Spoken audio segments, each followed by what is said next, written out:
Nando en el barrio de Norte, de Casa del Pueblo de Norte, especificamente aqui em Semelestrat, minha avó tem caso assim. Por certo, caso que me toca conhecer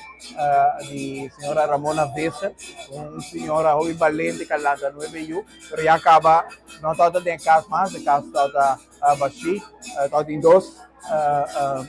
Cachorro a pouco a queda com maneira ânimo pecar, pero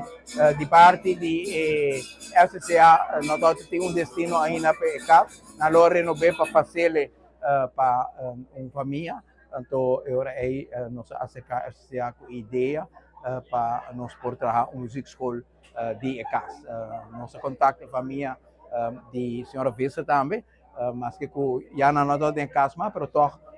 para dar também honor e respeito na não que quando a pensa na apoiar a ideia de viagem e agora aí nós encaminhar junto com a music school a ideia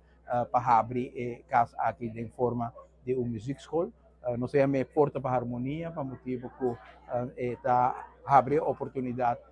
para muita não pero família não também por baicinha também o qual por donar nang talento nang ku nang tingkaba iba nang na outro nível e não se sente que o barrio nang hobby viaja tem hobby desejo para mais oportunidade de recreio